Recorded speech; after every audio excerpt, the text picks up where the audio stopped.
Hello, world, and welcome to my show that is predicated upon being a safe space and a place where we can all be honest together, which is why I feel comfortable telling everyone I listened to Nickelback this morning, and I kind of liked it.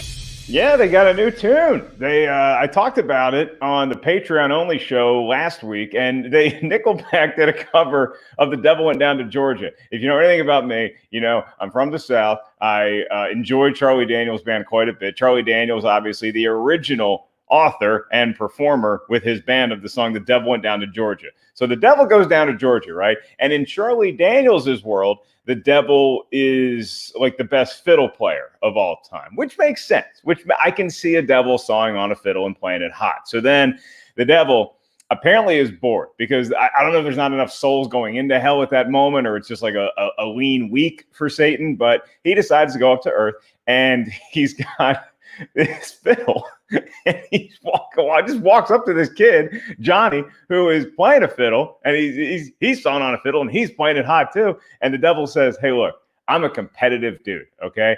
I'm going to bet you. I got a fiddle of gold, and this could change your life." Which could it really?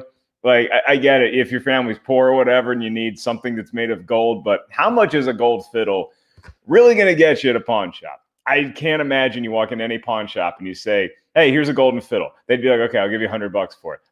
This was given to me by Satan, the Dark Lord, the fallen angel himself. Not like some pretender, not a minion, not a demon, not Beelzebub. This was the actual Satan, the devil, not a devil, the devil gave this to me.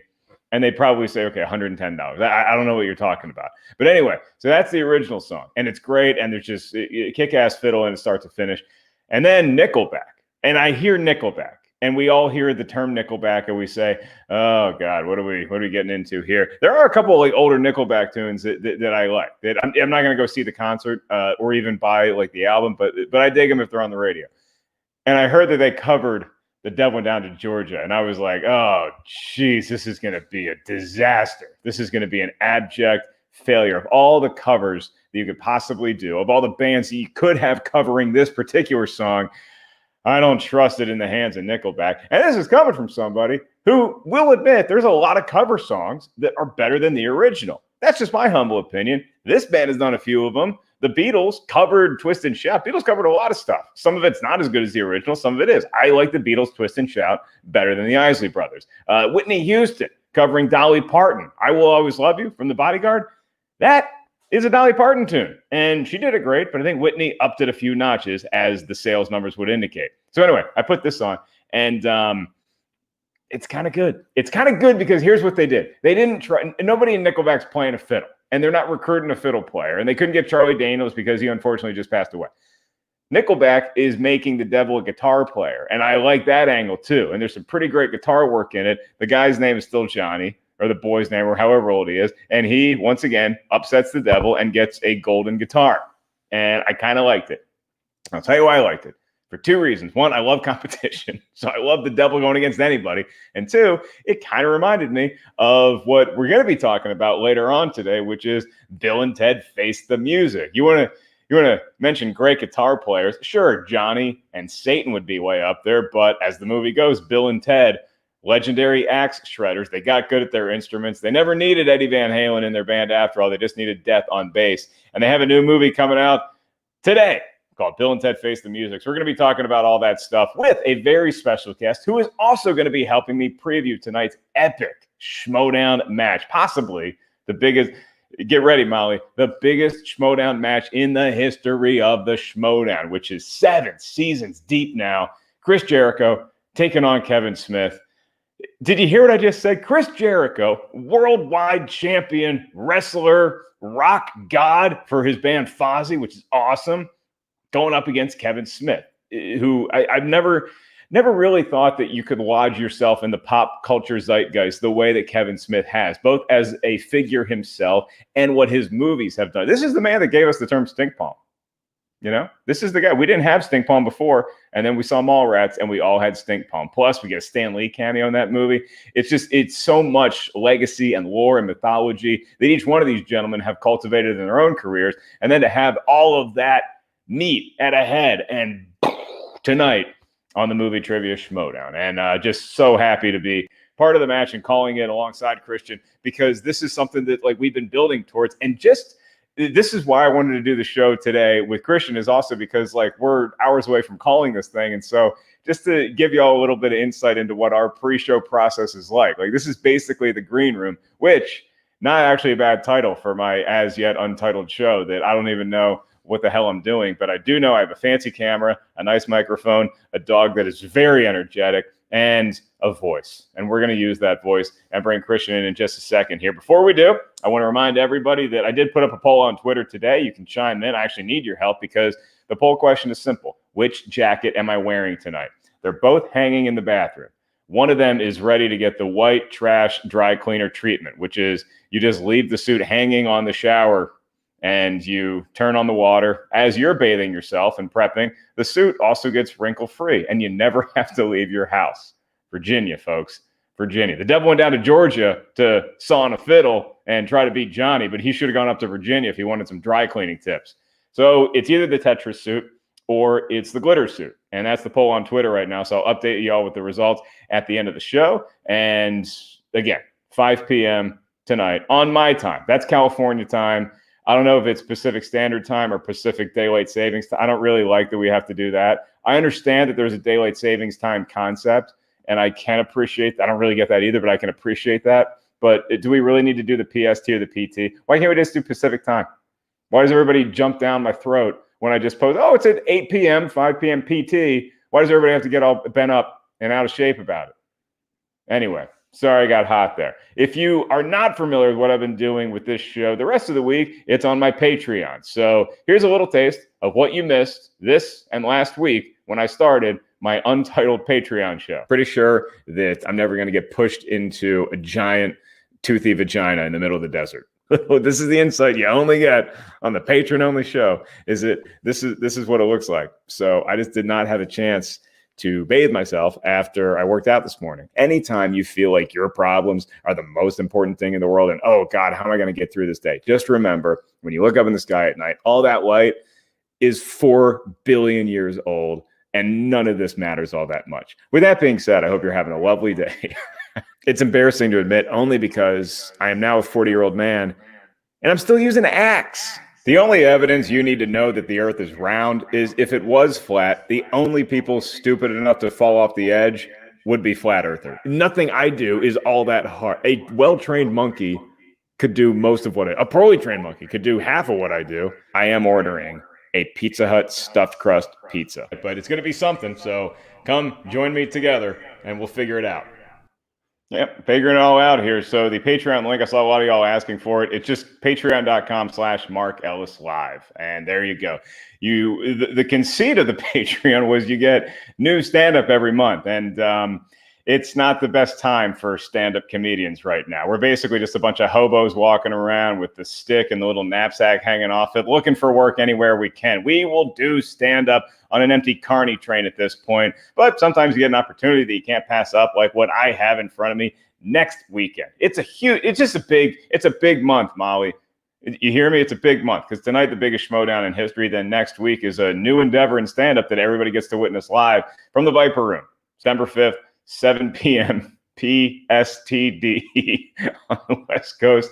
And you can watch me do virtual stand-up. I'll be live at the Viper Room on stage. No audience there, but you can watch it from wherever you are. So we only need to sell $7 billion worth of tickets to sell this thing out, because I'm trying to sell out all of Earth. And you can get those tickets at markellislive.net. You can get all the cool merch, like that hat that's on the top of the basketball. And I really need a decorator. You can also just get the ticket itself for like $10 to $12 right now. So go ahead and grab those. And with that being said, why did y'all tune in today? Was it to see me? No, I know it's never to see me. I know some of y'all like the logo a lot. Some people like falling asleep to my voice. It's a nice nap-friendly ASMR. Some people like to see the dog, and she's obviously performing all of her circus tricks right now. But the other reason you probably tuned in today was because I'm inviting on an old friend of mine. We haven't talked in years, but we used to do a little movie review show called Schmoes Know, and I kind of lost track of him. And I didn't really, it'd be fun to catch up and see what this guy's up to. So we're bringing him in here. Kristian, the first big question on everybody's lips is we got this huge Schmoedown match here tonight. And so Kristian Harloff, I put to you the poll question I just put up on Twitter. Which suit jacket should I wear tonight? Tetris or glitter? What say you? Glitter. Okay, well, thanks for popping by. We'll see you next time. What if it was like, what if that was a true story that we don't really talk to each other at all, and then like we pretend like we have like certain deals that we made with Skybound that it's like we will pretend that we get along on air, but then afterwards we don't really speak at all. Hey, you could fool me with some of these like huge rock bands that still tour, like the Rolling Stones. Yeah. I, for the life of me, cannot figure out if Mick Jagger and Keith Richards ever talk to each other off stage, if they're best friends, if they're worst enemies, they write about each other in their books with less than glowing stories about one another, but then they get on stage and it's like they're besties. So I can't really tell, but you and I, we've stayed pretty consistent for the last, I don't know, 15, you were better than me and you knew it when we first met. And then about, I don't know, 13, 14 years ago, we kind of got on the same level, and then it's been smooth sailing ever since in my book. Yeah, I agreed. I mean, it's like, look, it's today in general, by the way, it's just a crazy day. I'm glad that we finally got to do this. We haven't been on the kind of just you and I talking in general in a while. So, and to lead up to this particular event, it's good. But it's a lot of stuff that you luckily don't have to deal with in the lead up to all this stuff that I still continuously get stressed out about. And that's what today's been like. Oh, I'm sorry. Is Paul Walter Hauser tweeting you? Is that bothering you? Is that a little stick in the mud for you? That's the good part about it. I mean, I had Ralph Garman is going to do something for us. David Dalsmashian just did something for us, which is great. I will tell you, because I have no problem telling you this is really funny, and I knew you'd get a kick out of this. So I reached out to Woody Page if he would. Because he follows me, and I wanted to see, and I asked him if he'd want to give his 15 to 30 second prediction video on who he thinks will win tonight. His response: "Thank you for asking. No." And I wrote back. I just said that's fair enough. Clancy Brown had a phenomenal response, to which he said, "I wish I could. I'd love to. I'm recording all day. Thank you for thinking of me, and give my best to Kevin and Chris. I'm going to follow whoever wins, and I'll unfollow the loser." Oh, that's a great response from Clancy. You've become a wild animal on Twitter. And since you got that blue check mark, you're just hitting everybody up. And now people are coming back to you. And like, you're building this Rolodex. You used to be the guy that would go to like award shows and like take selfies with everybody. Now you're going to go to the Critics' Choice Awards whenever it's allowed to happen again. And you're going to have a lot of these people like knowing who you are and coming up to you and wanting to chew the fat with you a little bit. So it's a nice matriculation in your young career. Yeah, I mean, the benefit of what I was able to do when I was doing that 101 with Kristian Harloff and Collider Live is establish relationships with people too, because that's one of the things I always wanted to do. And we were able to do that with when I was on because even when I went to Irishman and I was with Dagnino and I ran into Leah Thompson. And, she obviously was reminded of our talk that we had. And we had a conversation again. We were hanging out by the pool. And I was like, this is surreal. And I wrote her and I asked her to do one for Smith and Jericho. I have no idea if she will. But just the fact that I have contact them, there was some people from my wrestling years. Like I'd gone back and forth with Paul Heyman about stuff. I think the biggest thing though, dude, is that you're just talking to people. You know what I mean? You don't treat them like celebs. You just treat them like people. Yeah, I think it's something you and I have arrived at independently, and then we just kind of became like minds with that, is that you can't have that hero worship once you're out here and you're actually talking and like interacting with celebrities, because it's an off-putting thing for them. And it's a double-edged kind of thing, because if you are famous, you achieve that, sure, because you care about your craft and your art. There's a little bit of I need attention in you. And so I think you seek it, but you don't want it to be overwhelming, and you especially don't want it to come crashing at you in the form of 180-pound sweaty fanboy. Like, oh my God, I'm your biggest fan. Like you want to try to hold some of that stuff in. I do have it on good authority that Dane Cook, one of his favorite conversations, one of his favorite interviews recently was doing it with you. Because every time I get to see him and talk to him, he's like, oh, hey, how's my better half? How's Kristian doing? Because you all had the talk, and then you obviously are twins. What's funny about that too is that, like, and I have no problem saying it too. I have been through a lot of different interviews of people that I interviewed that I had different opinions of beforehand that changed my opinion afterwards. Dane Cook is certainly one of those people, because during the stand-up years, I wasn't a big fan, not necessarily of his comedy, but of him. There were certain ways that interactions that I had with him and other people did. And I was, and you knew this, I told you this, I was never a big fan when people said we looked like, I was like, yeah. And then I had heard different things from you and from other people that he'd been different. He's kind of changed his kind of ways of looking at things. And when I sat down with him for that hour or whatever it was, he said as much. He said he approached life differently, he changed things, and like it was a genuine. It wasn't someone who was just spewing off nonsense. You could tell that he was. It was great. It was actually a really good conversation with him, and it was one of my favorite interviews that I had also. And the other one for that was Jai Courtney. Jai Courtney I interviewed like 3 times, and I was not a big fan of Jai Courtney at all. And then I turned out to be a way more of a bigger fan with him after I interviewed him a couple times. So it was like, first of all, the stuff that he was doing, I liked a lot better. I liked him in Suicide Squad, and he was doing this other kind of side roles that he was. Oh, sorry, getting one of those. Is that another celebrity hitting you up about their take on tonight's match? Yeah. So anyway, yeah, it does. It changes your opinion, but I'm glad. I'd love to do another interview with Dane Cook. And look, if you've got Dane's information, why don't you hook it up and see if you can do a video for us for Jericho and Smith.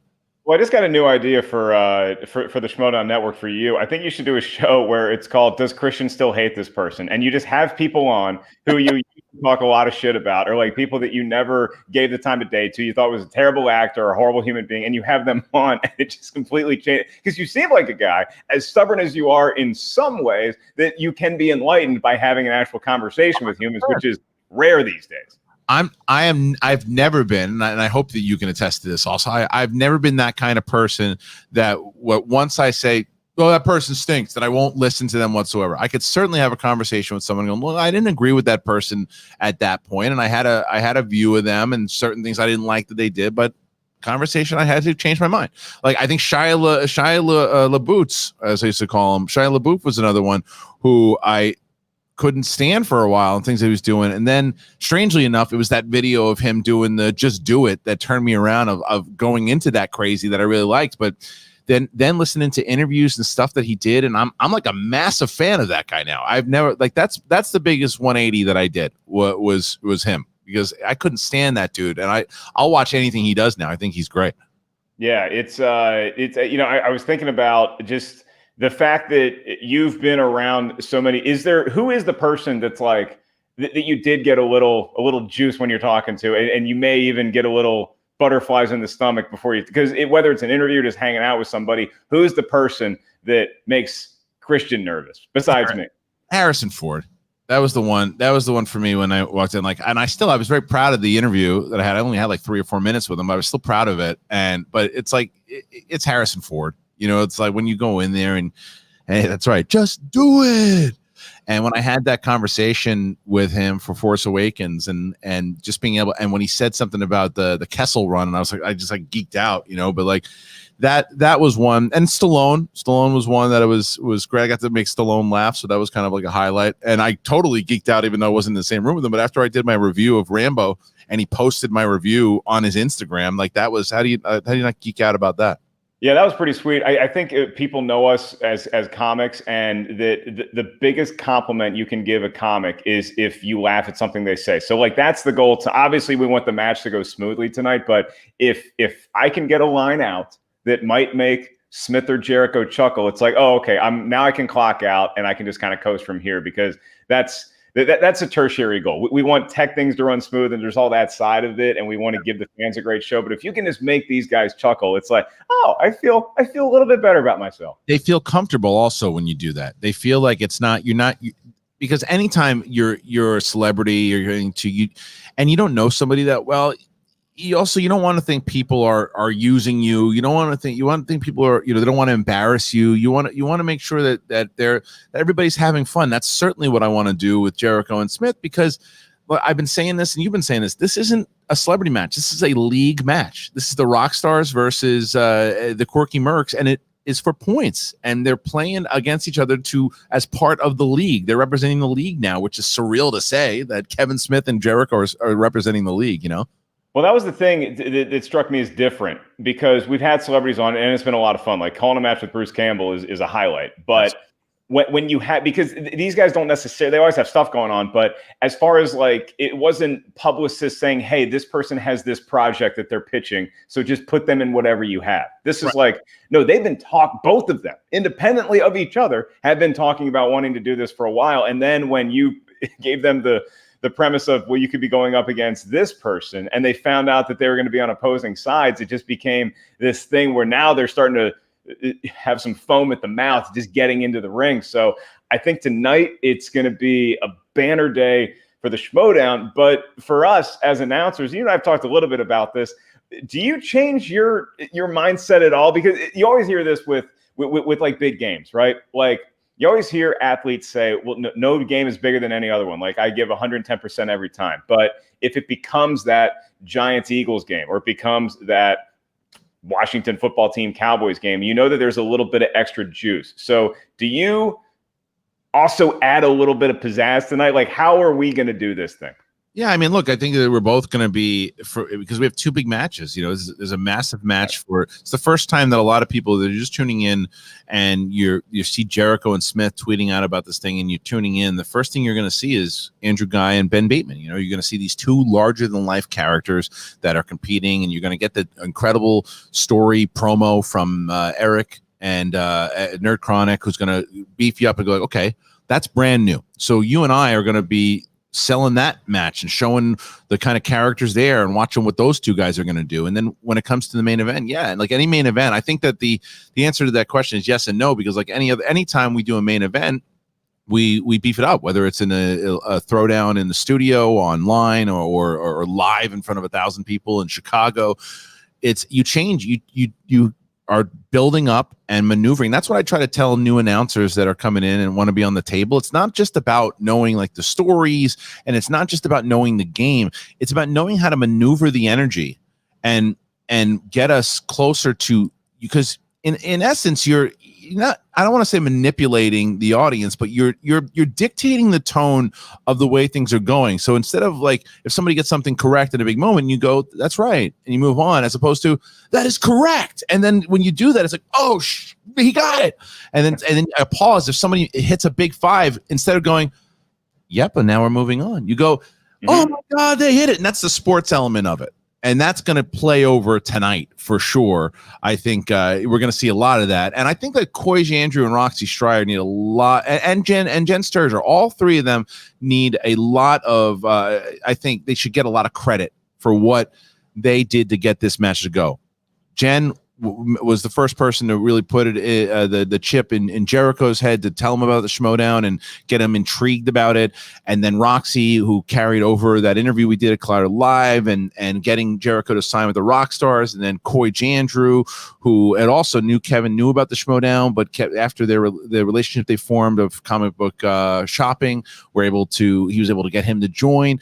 So it's a testament to the dedication and passion that the managers and a lot of these competitors have too, that we're able to do. Yeah, I got a little bird's eye view of the promo. I saw a little bit of it the Nerd Chronic put together before tonight's match, and like it's worth the click. It's worth the price of admission alone just to see the formation of all that leading up. It was pretty cool stuff. You hear that, Molly? He's interviewing new announcers. Our days are numbered here. If you listen to the Reddit theme, I'm replacing myself, not you. You're good. They want me off the desk. Hey, maybe you should get a more colorful. I can run the Tetris suit over to you. They want me on for big events, but they think it's time for other people to do it. It's like, but that's the reason why I still do it though too. It's like it's not a matter that I don't think people can call the game, because I think Brad Gilmore did a really good job too. I think Brad, and I said this, I think Brad would definitely be my replacement. It's just that I think that there's a way you got to be able to call it sports wise. You can't just know the game and just have fun doing it. You have to be able to call it in those moments. And until I feel super comfortable about that, it's going to be hard to transfer that over. Yeah, it's not really the fault of anybody on the desk either. It's just like it's so many reps and it's so much experience and just knowing the rhythms of each other. But what I found doing these virtual matches is interesting, because I found that I get more excited by the storylines than I used to, simply because when we were doing the studio matches. Yeah. What? I said I can tell that you've been way more involved in the storylines and the questions that you've been asking lately, like the sports wise, a little behind the curtain there too, is that you have one of the best sports minds out of anybody that I've ever met in my life. And like for a while, like it was, and you can, I don't think you disagree with me, but you certainly can if I'm wrong. But it seemed like when we first started, we both didn't really know what kind of tone we were going for. So there was, when you and I were on the desk, it was a lot of kind of, I would be calling like the straight action and you'd be doing the kind of the dodgeball thing. And then if I wasn't on the desk, you'd be kind of the opposite. But together recently, the questions that you've been asking, I was like, those are the sports questions I've been waiting for with him, because you just nail it. Some of these questions you've been asking lately, I'm like, oh my God, I like, as a fan, I want to hear this stuff. So I just felt like you've been kind of getting really in tune with it lately as a sport. Well, yeah, the main reason I do that is because I see the proud dad glimmer in your eye when I do it. And I'm like, oh, good. I made Papa happy. But like when we started doing it, I think that got into your head a little bit, because as soon as the Schmodown started, we were announcing matches. Everybody was hitting us with that dodgeball gif of these two. And I think that you started thinking that I'm going for the Jason Bateman thing. And I'm like, I'm trying to be funny, but I'm also trying to carry the action. But with the studio matches, because we shoot them in such blocks that it's like 7 or 8 matches sometimes in a day, I'm always invested and I'm not a corpse, but you're just change the jacket, get into the next match. And with here, if we're only doing 1, maybe 2 a day, and then we have an event like tonight where it's back to back, you have more time to just marinate in what that storyline is and how we got here in the first place. And so I can spend a little more time looking at the history of this match and how it came to pass on that particular day. So it's easier for me to get more soaked into that world. Yeah. I mean, and that was that. I think that's what I'm happy that I was able to do, because you've been very vocal about it. You've never been a big wrestling guy, right? So that certain story aspects that don't blend into the sport of it wasn't really something that intrigued you as much. But once we started blending it over into the pure sports form of it, the managers, the trades, the points, it seems like people like yourself and other sports oriented people really started to even I feel like if you weren't involved, it would interest you now more so than it would have in the past. Yeah, I mean, I always love the movie trivia angle of it, and wrestling. It's just because people like you have just beaten this shit into my head. I had no choice but to examine and reflect on how I looked at wrestling and come to appreciate it more, because every walk of life I'm in, stand up, hosting, movies, whatever it is, I just have huge wrestling fans that are a big part of my life, and you just see how much they give a shit about it, and it's like, okay, I'll at least try to look at this through that lens. And I always grew up like, oh, well, it's not real sports, it's fake sports, so why do I care about it? And then I understand why people appreciate it. And so I'm no longer the guy that's going to just crap all over wrestling fans. It's never going to be my cup of tea. It's never going to be something that I need to tune into for must-see TV, but you get why I understand the attraction. Yeah, and that's why I told you, it's a show. In the same way that our thing is a show. Like there are certainly people who watch our thing that don't like the story part of it, and just like the trivia of it. But the people, because I don't get it, and then some people then decide to watch the whole thing, and then they start to understand it because it's doing exactly what you said. I always said that if you looked at wrestling like a sport, like they were trying to pretend it was a real sport, then yeah, I can see why you hate it. But if you look at it in the lens of, well, it's a television show, and it's a show that inside of the show is this sport. Inside of the show, and there's these characters, and it doesn't mean that it's a show for you. It just means that it's a show, and there's characters, there's bad guys, there's good guys, there's all this stuff, and that's why the appeal's been around for so long. And it all goes down tonight, ladies and gentlemen, 8 p.m., 5 PT, and you can check that out, the schmodownlive.com. Kevin Smith versus Chris Jericho, headlining, and a hell of an undercard, Bateman versus Guy. Over under, how many challenges do we get in the Bateman-Guy match? Oh, Bateman-Guy, I was going to say, well, Bateman's there, so Bateman's going to do at least one. And Guy, well, Sam Levine, over under 2.5, I'll go under, but I would not be surprised if it's over. But I'll go under 2.5. Okay. Here's my big prop bet today. How many? Because Kristian and I, at least publicly, I think we've both gotten better about this, is not showing like who we think is going to win a match, just because we want to be more unbiased and neutral. I'm sorry, am I boring you? I knew you were going to say that. I knew you were going to do that, dude. I am doing this because I'll just on my Patreon, I'll do this for like maybe 35 minutes a day during a weekday. Me talking for too long, I will yawn. And now, like, the people watching just know it's not because I'm bored with what I'm talking about. It's just a natural thing. When you talk a lot, your mouth is open, and it's like, I should be yawning right now. And so I can't control it. Add 2 children that haven't been out of the house in 5 months, too. That'll do it to you. Yeah, I was going to say, tell me about it, but it's not even funny at this point. I know. Well, she does people, weren't you going to get a dog at some? Weren't you about to get a dog? Yeah, and that's all I need. More responsibility right now. I'm good. Well, the dog can come over to Uncle Elvis's place. Yeah, I would love to get it. Plus the fact I need a dude running around here too. I'd love to get another pug, a little male pug. I'd love to get one, but I just can't going to get one right now. Plus, I don't know. I got to get. There's just too much going on right now in order to do that. We got too much to do with the Schmodown right now. Do you ever go in the studio and not broadcast and just like sit there and just in the dark? Yeah, I mean, I'll just say during one of our, as you and I know, that there's been times in throughout the Schmoes and Schmodown times where there's been some stressful things that have happened, say in the community.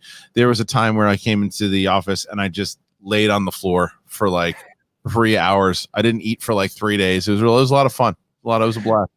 You're looking for that last nug on the floor in the studio. No, please. I didn't move. I just laid on the floor and I was just pretended I was working. I just laid on the floor for hours. Okay, here's my prop bet for the headlining match. How many, if any, JTE rules get used total in the headlining match? What do you want to set it at over under at 3.5? Oh, no. I mean, I think that Jericho and Smith we're going to give them a primer beforehand, and I do the rules live, and so they'll know that the JT rule is on the table. I'm going to one of my goals tonight is to stress the JTE rule aspect of it, just so they know they can use a repeat if they need to. So I'm going to set it at 1.5. Oh, over. I'd go over. Okay. Yeah, I'd go over. Right. Now, what's the percentage that Jericho yells at either me or you or Coy? I don't think he's yelling at Coy. He might yell at Coy because Coy just brings so much energy. And anytime Jericho is faced with energy that is antagonistic to his side, his career would indicate that he might meet that antagonistic energy with his own. So I think probably I'll definitely get yelled at some point. Probably by both of them. Did you hear what Jericho had to say about Andres Cabrera? No. Oh, listen. Can I play it for you? Yeah. RB3? Well, yeah, that gets me into my next question. Obviously, we saw my co-host partner, Andres Cabrera. He had an amazing run in the Star Wars tournament this year in the movie Trivia Schmodown. And he contributes a lot of his success to the fact that he was a swimmer back in the day, that he was a competitive swimmer back in high school and college. And that, that competitive mindset really helped him hone in for the Schmodown. Do you anticipate maybe honing in, your championship, AEW athletic mindset into this match? Do you think we're going to see a little bit of that?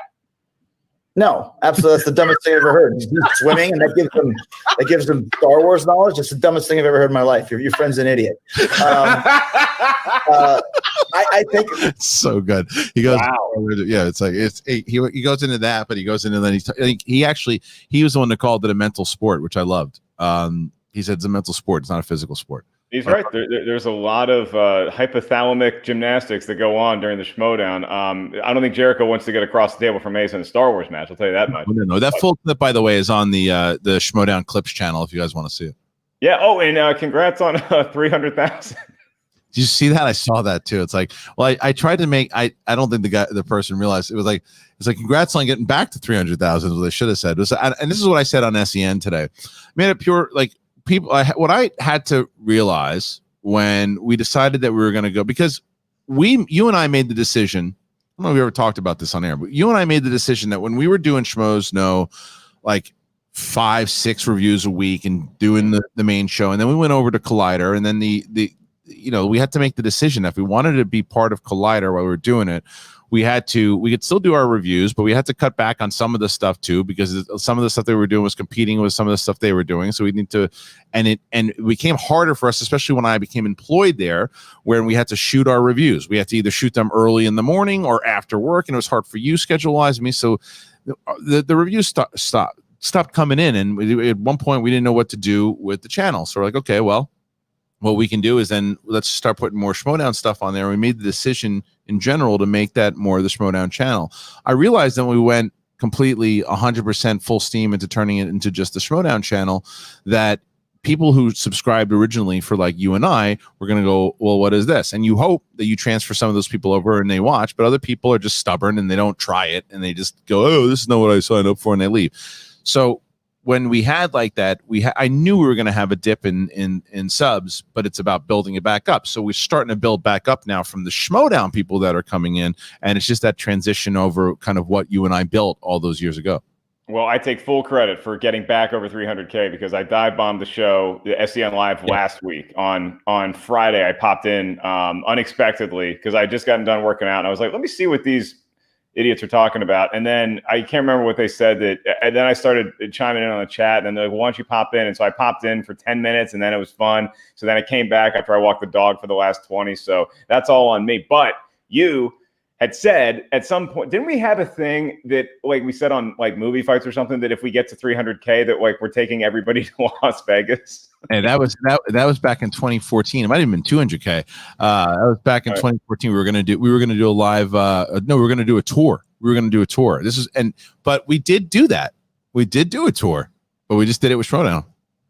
That's very true. Well, here's the thing about Vegas too, is that I'm wondering if you agree with me on this, because we saw Dorian Parks and RB3 went to Vegas to go see a movie. And now it's a pretty big movie, Tenet, but they drove to Vegas to go see it.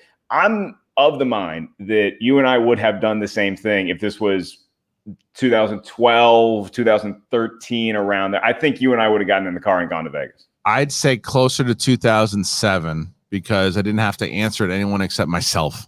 Wow. Like the wife, me going to Vegas with the pandemic going on, it wouldn't play well. It wouldn't play well. Yeah. It didn't. Hey, did you try that new pandemic bit? Didn't play. Didn't go. Wrong audience. And, well, yeah. Kristian's right. We don't review movies nearly as much as we used to, or ever for that matter. But that all changes right now, because we're going to close the show out here today with our review, the Schmoes Know review of Bill and Ted Face the Music. You and I were texting about it this week. We're both Bill and Ted fans. We were excited to have this new movie. The trailers looked like it wasn't going to be an embarrassment. It might just be a fun nostalgia trip. So, Kristian, I don't remember how we do this. I'm going to let you start the review of Bill and Ted Face the Music. Have at it. Thank you. Well, Bill and Ted Face the Music is the third movie in the franchise, and there was so much talk about it for years. I think the last one was in 91. Which was the second movie. The first one obviously was like 88. George Carlin, obviously not in this one. He passed away about 10, 15 years ago or whatever it was. But both Keanu Reeves, Alex Winter are back, and now Bill and Ted are still trying to figure out if the Wild Stallions can save the world, and they're still trying to find that hit song. At the end of the second one, they had the band, they did some stuff, but like any other band, they kind of fell apart, and they still haven't hit that magical song that's going to save the world. So they have to figure out how are they going to do it, and how their kids are going to get involved in it this time. And they do. There's time travel involved. There's more historical figures this time in music that are involved. So it's a ride, and it's a short ride. Overall, the movie, to me, what it does, and I think very well, is it blends together something for an audience who, like you said, Mark, wants to go for the nostalgia parts of it and are there for the older audience that fell in love with Bill and Ted in the first place. And then they have a second ride with the daughters that I think aims to get the younger generation that might not know Bill and Ted, but can get on board, and because that's the whole angle with the younger. Excuse me, it's essentially the same thing that happens in Bill and Ted Part 1. What the daughters go through, that they're picking up these different historical figures to make a project, if you will. Whew, you are rusty, man. I mean, come on, dude. You got what's wrong with that? What's wrong with that? We can't edit around that. I'm supposed to talk too during your review. You're gonna is this a new edit? No, this is not getting clipped out. I don't really have the bandwidth to do. But I agree with you. I was pumped for this movie, and one of the things that really sold me on the film, once it started, I love the premise of the end of Bogus Journey, and we even hear the Kiss cover of God Gave Rock and Roll to You Too, and it's like, oh, that's the song that did it. That's the song that aligned the planets and brought you into the galaxy. Did they play that in there? Did I miss it? What? The God Gave Rock and Roll? In the movie last night? Yeah. No, that's the end of Bogus Journey. And so my brother and I saw that in the theater, and we were walking out. We immediately started a band afterwards, and him and I were like, yeah, that song's great. It's like this good feeling. Like that's the song that would save the world. But I love that it wasn't the song, and that Bill and Ted, in classic Bill and Ted fashion, still, as they're now in middle age, have not been able to write the song. It's like you have this destiny in front of you, and it's like if Luke Skywalker was just kind of hanging around the moisture farm and working for his uncle and getting drunk at Tashi Station on the weekend. Like, you have this thing that you're supposed to do. This is the myth coming true, and you're just not there yet. And then you add in the kid aspect of it, because you know how I feel about kids in general, but like, I love what they did with the daughters of Bill and Ted. I thought that was such a great angle.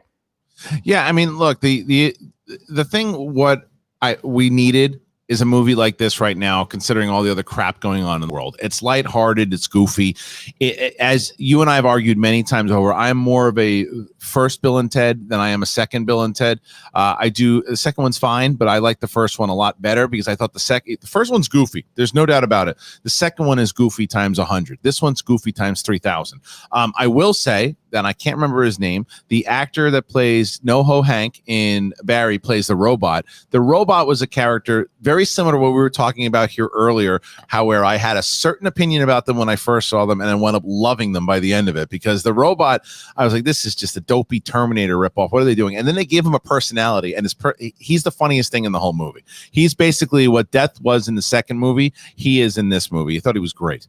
Yeah, the robot, when the robot first came on, I was worried, and I think you know where I'm going with this. I was like, oh no, this is another Griff situation, where this is that Men in Black that just killed that whole movie for me.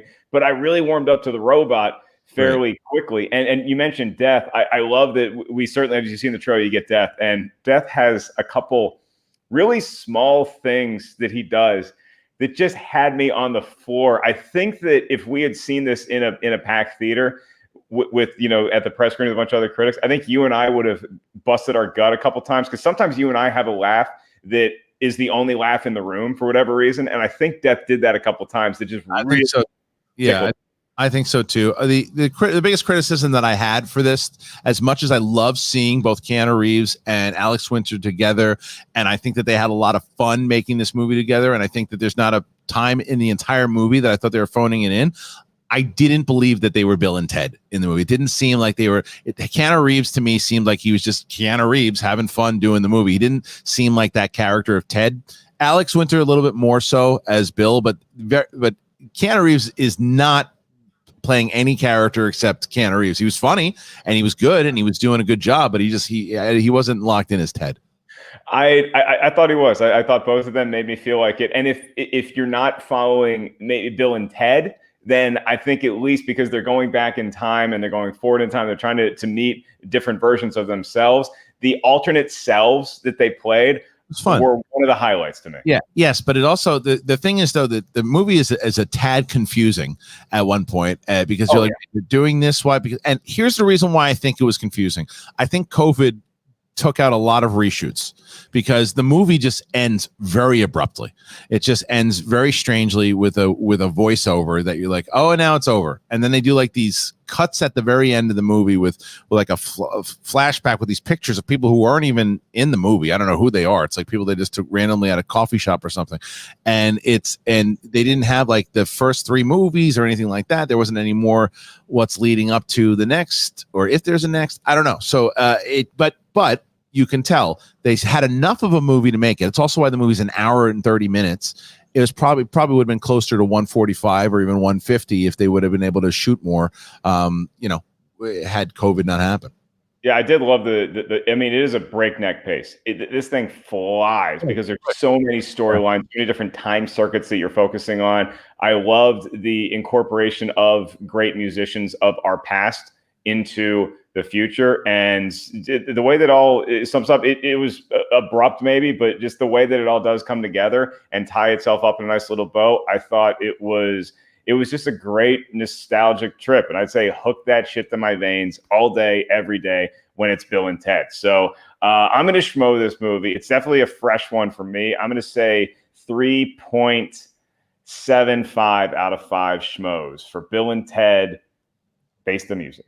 Yeah, you're just a little higher. I'm at 3.3 out of 5. I think that I'm definitely over the 3 mark, but I think that it's a goofy ass movie. It doesn't make a lot of sense. There's some silly kind of writing. Some of the acting is not great, but overall it's a lot of fun. And it was great to see. I felt good afterwards. I felt happy afterwards watching it. It was a nice nostalgic feel. I got a lot of laughs out of it at times where I didn't think I would, and it was just good to see the band back together, if you will. And so I liked what I saw for sure, and I'd love to see another one. So I'm at 3.3 out of 5. That's Wild Stallions, and you can still see that there's a scene in a garage, and it takes place in 2020, and you still see that classic Van Halen poster that they had way back when. In 1989, I thought is when that movie came out. Was it 88? I think it was 88. I can double check. All right. Yeah. Why don't you use your fancy rig over there and tell us when both the first 2 movies came out? Because I'm going to say 92 for Bogus Journey. Yeah, I'm going to say 88 and 91. Let's see. 89 and 92 for me. All right. So the first one, Bill and Ted 2 is 91, and the first one is 89. So we're 1 for 1. 1 for 2. 1 for 2. That's usually the way things go with Kristian and myself. That was the Schmoes No review of Bill and Ted Face the Music. Make sure you check us out on Loot Crate. What else do we have to? What else do we plug back? Check out this whirling Yoda that's attacking the dog. And watch the rest of our movies next week on movies.com. Been fun catching up with you, bud. I look forward to seeing you in a couple hours here for the big live match. Any parting words before you want to take us out? I'm about to post another Twitter video that I just got from Ralph Garman, so check that out. Dude, Garman is going to be a force if he wants to compete. And I know he's weighing in tonight. But Garman knows his stuff. He said he wants to announce. He said he doesn't want. He said that he's afraid he'd embarrass himself. I don't think that's true. I think Garman would be great. I think that if we get him on the table a couple times, Ralph Garman is someone that I think would be an incredible Schmodown announcer. I think he'd be a great announcer, and I have some ties with Ralph Garman too. So I'll see. I think that if he announces a match, and I think a lot of celebrities might be like this. You announce a match, the next time you're going to want to get in the ring. Yeah, I think so too. All right, thanks, brother. I'll see you in a little bit. All right. That is Kristian George Harloff, ladies and gentlemen. And that's the show for today. And you talk about Bill and Ted having some nostalgia. That was a nice little trip for both of us, and I hope all of you as well. It was fun to review a movie with Kristian Harloff again. It's what we used to do for a long time. And it's not the last review we'll ever do, but I think very special occasions, especially after COVID's over. If there's a new Star Wars that comes out, if he wants to talk about it. But it'll be fun. And our main focus right now on that channel is obviously the movie Trivia Schmodown. And once again, maybe the biggest match in the history of the game tonight, 5 p.m. in the PSTD 818. You can also grab tickets. Oh, by the way, you can also get tickets that are just the general admission tickets for my stand-up show. So it's like 10 or 12 bucks just to get the link. And you don't have to worry about any of the merchandise. I like the hat a lot. The hat, I'm a big fan of the hat. But get whatever you want. Don't get what you don't want. And just get the link. And you get to see Josh and Ken host, Josh Wolf, Justine Marino, just Michelle Singleton. A lot of great acts, musical and comedy going to be popping in. And then I'm headlining at the Viper Room. You do not need to be at the Viper Room. As a matter of fact, you can't be at the Viper Room. No audience, but you get to watch it virtually the same way you're enjoying this right now. So thanks for tuning in today. I'll probably see a lot of y'all in a couple hours. Oh, let's do the poll before. Okay, so the poll updates are, initially it was like everybody was going Tetris suit, and now, we got us a ball game here. Tetris suit, 55% of the votes, and the glitter suit, 44% of the votes. So that looks exactly like what our election is going to look like. Coming up, and I know who I hope has the 55. By the way, follow Jim Gaffigan on Twitter if you haven't. It's good stuff. Have a great weekend, folks. Thanks for tuning in. Thanks for all the support. Love y'all, and I will see you on Monday. Let's be honest. I'll see you in a couple hours. All right. Have a good one. Molly, thanks for participating.